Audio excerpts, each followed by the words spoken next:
Ils sont passionnés. Quand ils parlent de leur métier, ils ont les yeux qui brillent. C'est mon métier, ma passion. Bonjour, c'est Xavier pour mon métier, ma passion. Et je suis dans un atelier où le froid et le chaud se côtoient. Le froid du métal. Vous savez que le métal, quand on a très très froid et quand on le touche, on a l'impression même que nos doigts vont se coller au métal. Et puis il y a le chaud du bois. Et puis il y a le tiède du verre. Et puis à l'intérieur de ça, il y a plein d'outils. Il y a des outils bizarres, des outils qui tordent le bois. Et puis il y a de la chaleur qui tord le fer. Il y a des chalumeaux qui brûlent le bois, etc. Et tout ça, c'est dans un même atelier. C'est dans l'atelier de Phil. Mais je suis pas sûr que ça soit véritablement ça son atelier. J'aimerais bien savoir, véritablement comment est fait son atelier. Mon atelier, il est fait, mais alors, comme tu le décris à peu près, mais avec un peu plus de bordel de gamin. C'est à peu près 40 tonnes de ferraille, à peu près 80 mètres cubes de bois. Voilà, donc je mixte les matières pour en faire des réalisations. Mon premier métier, c'est artisan d'art. Et j'ai une deuxième casquette qui est artiste, mais là, vraiment plus dans la ferraille. Et voilà. Et donc, il y a de la ferronnerie, il y a du chaud, il y a du froid, il y a plein de choses comme ça. J'ai compris que tu étais artisan et artiste.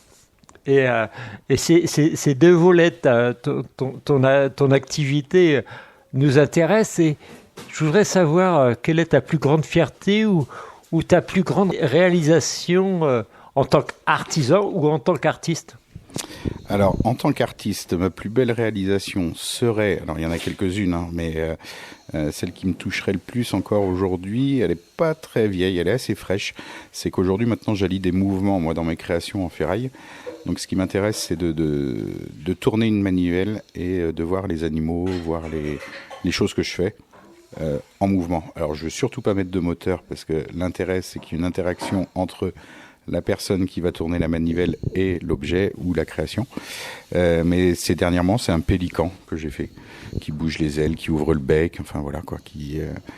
Et donc ça a été fait en festival, donc sur 35 heures, avec une benne qui s'est ouverte. On a été fouiller la ferraille dedans et on a sorti cette pièce-là. Voilà. C'est des produits qui viennent de la déchetterie. Oui, exactement.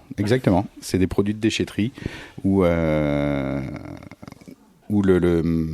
l'association qui nous accueille, qui crée le festival. Alors, il y a à peu près une vingtaine de festivals comme ça en France.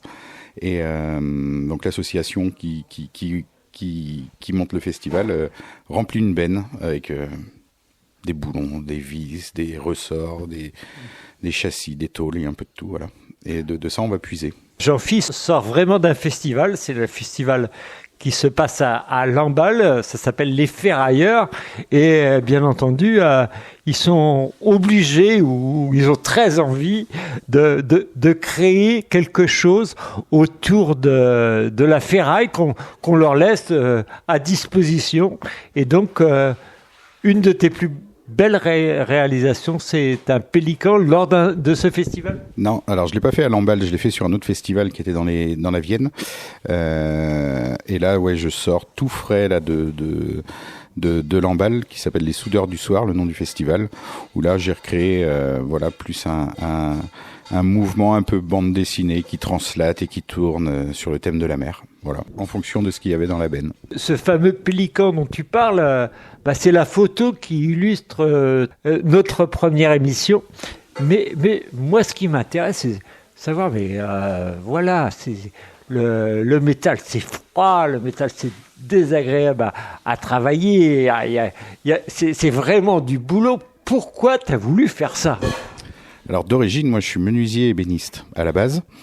Je suis passé par divers mondes et divers métiers, mais je sais pas, j'ai un attachement avec cette matière parce qu'elle est malléable finalement. Au lieu d'être dure, on peut dès qu'on la chauffe, on va pouvoir la tordre, on va pouvoir Et on arrive à la travailler. Et on donne quand même vachement de douceur avec ces morceaux de ferraille et en créant des objets au final qui sont des oiseaux, qui sont des bonhommes, qui sont plein de choses. Et je suis arrivé à ça parce que j'ai appris à souder assez jeune. Un papa très bricoleur, donc voilà.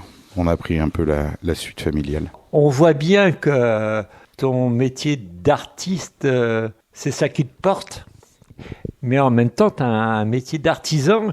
Et je voulais savoir quelle est la passerelle qu'il y a entre artisan et artiste et comment tu le vis au quotidien.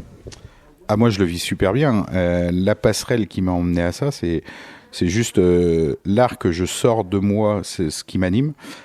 Aujourd'hui, sur le côté artisan, ça va être quelque chose que je vais partager avec les gens en faisant vraiment en fonction de ce qu'ils ont envie, de leur caractère. Et ce sera toujours des pièces uniques.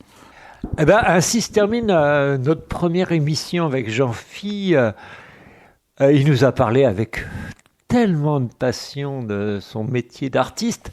Mais moi, j'ai envie de découvrir aussi ce métier d'artisan qui forge, qui travaille le métal, qui travaille le bois et qui travaille également le verre, parce que je sais et j'ai vu plein de ces réalisations où il y a le verre, le métal et le bois, et c'est magnifique. Donc, je vous souhaite une bonne semaine et je vous dis à la semaine prochaine avec Jean-Phi pour une nouvelle émission sur l'artisanat de la ferraille, du bois et également du verre.